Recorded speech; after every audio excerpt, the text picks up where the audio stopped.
上周末我回了趟老家，一进门就看到我奶奶对着一个圆滚滚的音箱说话，聊得可起劲了。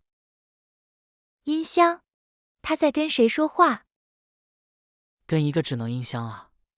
她说，自从我们几个孙子孙女都去了外地工作，家里就剩她一个人，白天说不上几句话，索性买了这个，没事就跟她唠嗑，问问天气，听听戏曲。听着有点心酸，又有点温馨。更让我意外的是，她还学会了让音箱定闹钟提醒她吃药，说这样就不用麻烦我们打电话提醒了。这倒是挺聪明的解决办法，只是听起来还是有点让人心疼。是啊，我当时就在想，像我奶奶这样一个人在家的老人，现在到底有多少？而且这种情况以后会不会越来越普遍？这正好是我们今天想聊的话题：老龄化以及那些正在空巢里生活的老人。欢迎回到 Go Mandarin Daily， 我是大明，我是小雨。今天这一期是 HSK 5到6集，我们要聊一个越来越绕不开的社会现象——人口老龄化以及空巢老人的生活状态。这个话题听起来有点沉重，但我们尽量聊得实际一点，也温暖一点。好，那我们先从老龄化这个词本身说起。简单来说，老龄化指的是一个社会里老年人占总人口的比例越来越高，同时年轻人的比例相对下降。为什么会这样？原因有很多，比如医疗进步让人们活得更久，加上生育率下降，年轻人越来越晚生，越生越少，两边加在一起，老年人的比重自然就上去了。随着城市化的推进，很多年轻人也离开老家去大城市工作，家里就只剩下老人，这也是空巢现象越来越普遍的原因之一。我看过一个数据，说中国60岁以上的老年人口已经占了总人口的1/5左右，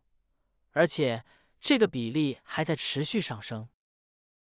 1/5，这个数字比我想象中还要高。对，而且预计再过10几年，这个比例会长得更快，到时候差不多每3、4个人里就有一个是老年人。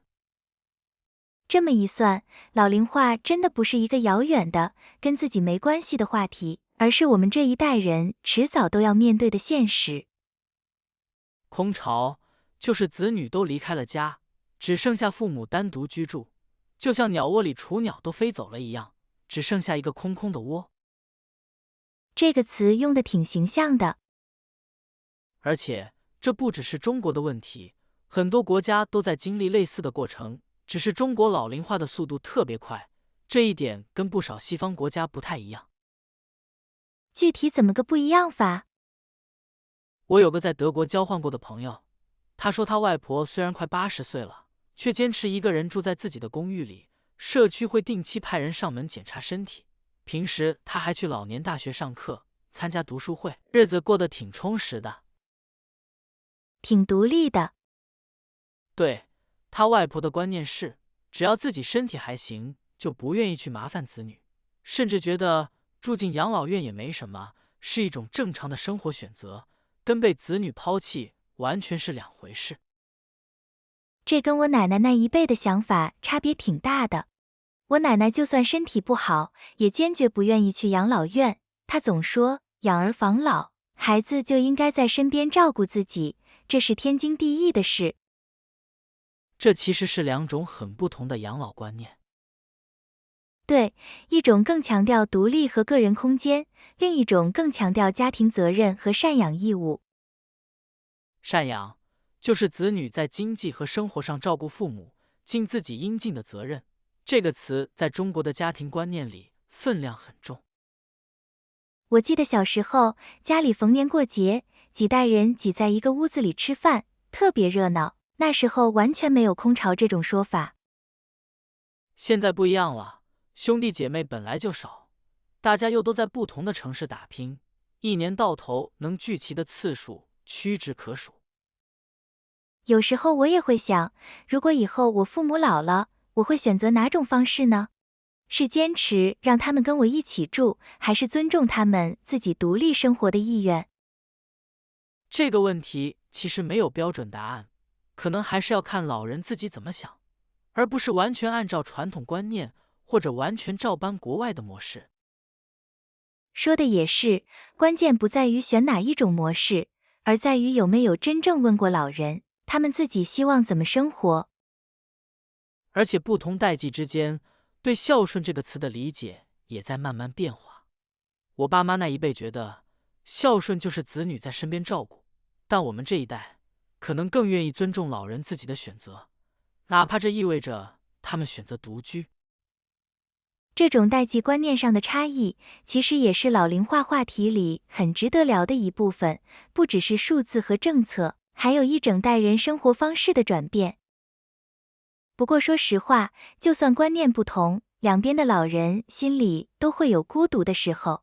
我奶奶虽然嘴上说着不用照顾，可每次我们打电话回去，她都能聊上40分钟不挂，一点小事都要讲得特别细。这就是那种不仅需要身体上的照顾，还需要情感上的陪伴。对，随着我们这一代人越来越多地离开家乡去外地工作，这种情感上的空缺，可能比经济上的负担更难解决。那如果按照你朋友外婆的模式，会不会更轻松一些？也不一定，我听说很多欧洲独居老人，虽然生活能自理，但也常常几天都说不上一句话。这种孤独感其实一点都不比空巢轻，只是没有人天天上门催他们去养老院。所以说，无论是哪种养老方式，孤独感都是绕不开的问题，只是表现形式不一样。一个是子女不在身边，一个是社会整体都比较讲究个人空间。其实这也提醒了我们，解决老龄化问题，光靠盖更多养老院，或者提供更多智能设备，可能都不够，情感上的连接才是最容易被忽略，却也最难替代的那部分。说得对，硬件条件可以慢慢完善，但一通按时打来的电话是任何设备都替代不了的。就算我们没办法常常回家陪着老人，也可以想办法让他们感觉被惦记着。说到这个，我们想到了一个特别简单的小方法，叫隔代视频3分钟。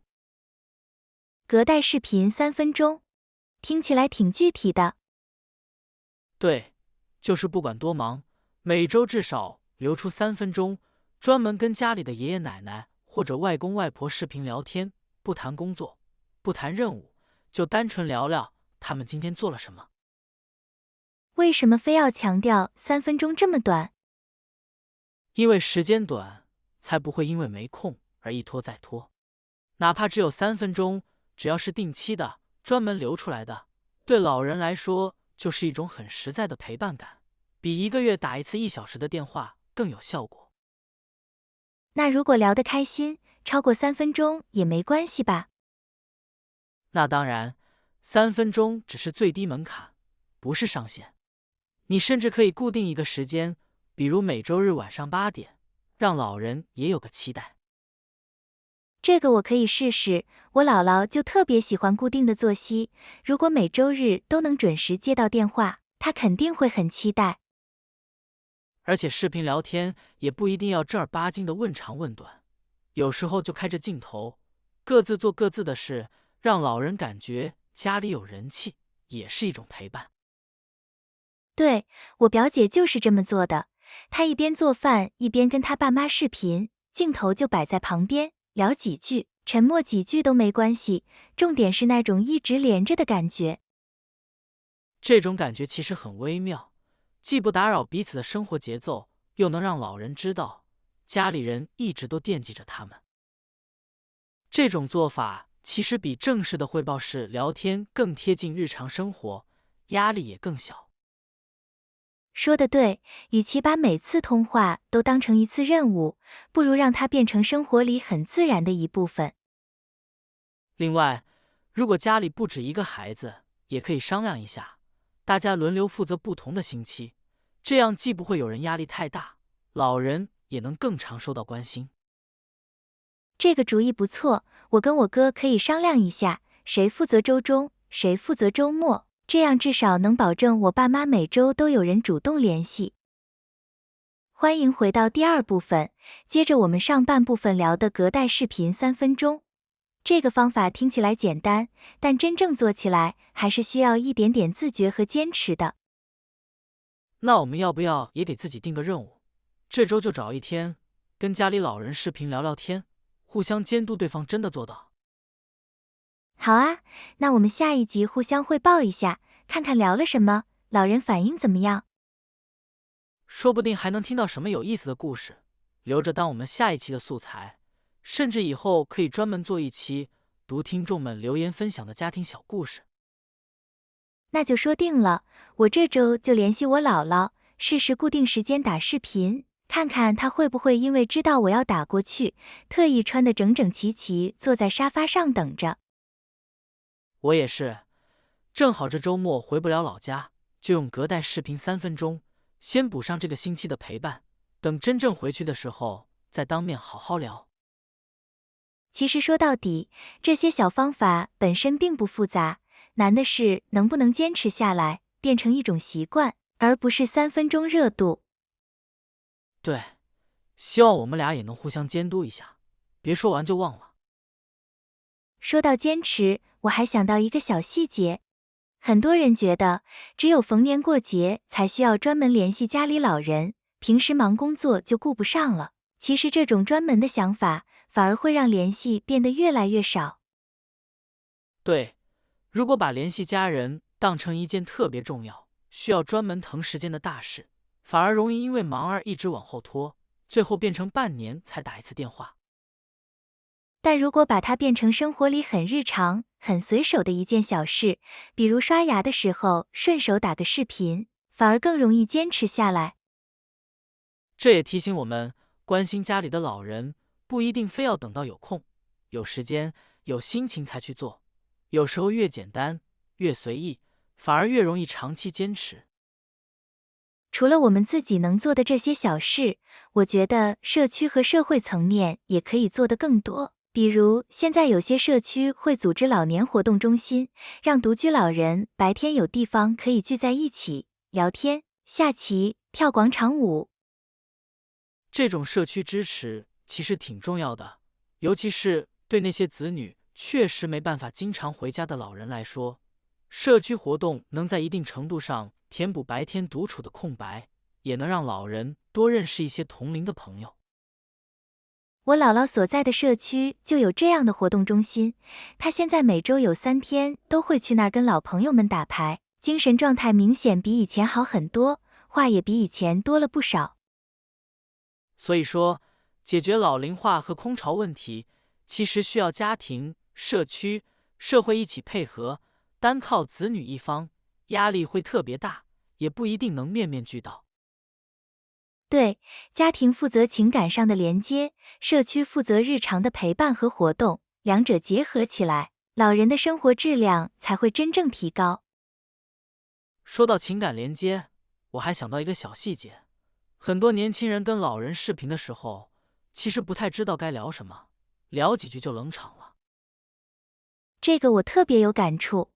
其实与其问你最近怎么样这种很笼统的问题，不如问一些具体的小事，比如今天中午吃了什么，阳台上的花开了没有，老人反而更容易打开话匣子，聊起来也更自然。对，越具体的问题，越容易勾起老人想分享的细节，聊天也就自然而然的热络起来了，而不是干巴巴的互相问一句吃了吗就没话说了。那接下来，我们把今天聊到的几个词再慢慢过一遍。第一个词是老龄化，指的是一个社会里老年人占人口比例越来越高的现象。你可以说，随着老龄化的加剧，社会对养老服务的需求也越来越大，相关行业也在快速发展。第二个词是空巢，指子女都离开家之后，父母单独居住的状态，就像鸟窝里雏鸟飞走了一样。你可以说，很多空巢老人平时最缺的不是钱，而是有人说话，哪怕只是几句家常。第3个词是独居，简单说就是一个人单独生活，不一定跟空巢完全一样，但常常一起出现。你可以说，他虽然独居，但生活安排得井井有条，一点也不邋遢，反而比很多年轻人还自律。第4个词是赡养，指子女在经济和生活上照顾父母，是一种责任和义务。你可以说，赡养父母不只是每个月打钱，更重要的是花时间陪伴，了解他们真正需要什么。第5个词是养老，只为晚年生活做准备，或者专门照顾老年人的生活安排，比如养老院、养老金。你可以说，越来越多老人开始提前规划自己的养老方式，而不是完全交给子女决定，这也算是一种对自己晚年生活负责的态度。第6个词是代际，指不同世代之间，比如父母和子女这一代人之间的关系和差异。你可以说，这场讨论其实反映了2代人之间的代际差异，谁也不能说谁一定是错的，只是成长的年代不一样。第7个词是依赖，指一个人在生活或情感上需要依靠另一个人或另一件事。你可以说，他不希望自己老了以后事事都依赖子女，想尽量保持独立，哪怕这意味着要多花点力气学新东西。第8个词是观念，指一个人对某件事根深蒂固的看法或想法，比如养老观念、教育观念。你可以说，这2代人在养老观念上有着明显的不同，需要慢慢沟通，而不是一方说服另一方。第9个词是孝顺，指子女对父母尊重、关心并且愿意照顾的态度，是中国传统家庭观念里很重要的一个词。你可以说，孝顺不一定是天天守在身边，也可以是尊重父母自己的选择，让他们按自己喜欢的方式生活。最后一个词是陪伴，指陪着某人一起度过时间，给予对方情感上的支持。你可以说，比起物质上的照顾，很多老人更需要的其实是陪伴，哪怕只是安安静静地坐在一起。老龄化、空巢、独居、赡养、养老、代际、依赖、观念、孝顺、陪伴，这10个词希望能帮你更好地聊聊这个话题。其实把这10个词连起来看，正好也是今天这一集想表达的一个完整想法。老龄化是一个社会现象，空巢和独居是它带来的具体状态，而赡养、养老是我们能做的具体行动。代际和观念提醒我们，2代人之间的想法本来就会有差异，不需要强求一致，而孝顺也不再只有一种标准答案。说到底，陪伴才是最终真正重要的东西，不管用什么方式实现，是3分钟的视频通话，还是社区里的一次陪伴活动，甚至只是一句我在，你别担心。希望大家听完这一集之后，不只是记住这10个新词，也能真的想起来，给家里的老人打一个电话，哪怕只是随口问一句今天吃了什么。说的挺好，那今天的分享就先到这里。今天聊了不少，从我奶奶的智能音箱，到中西方不同的养老观念，再到隔代视频3分钟这个小方法，希望能给大家一些实际能用上的想法，而不只是听完就忘的道理。是啊，老龄化听起来是一个很大的社会话题，但落到每个家庭里，其实就是一通通简单的电话，一次次愿意花的3分钟。别忘了，我们准备了免费的学习笔记，里面有完整文稿、拼音、重点词汇和练习，链接就在下方描述里。在评论区告诉我们，你多久没跟家里的爷爷奶奶或者外公外婆好好聊过天了？也欢迎你分享一下，你们家是怎么看待养老这件事的？是更倾向独立生活，还是更倾向子女陪伴在身边？又或者，你们家有没有属于自己的一套隔代沟通小方法？我们下一集见，到时候聊聊这周视频通话的收获，也许还会有一些意想不到的小故事。谢谢大家收听 Go Mandarin Daily， 我们下次再见。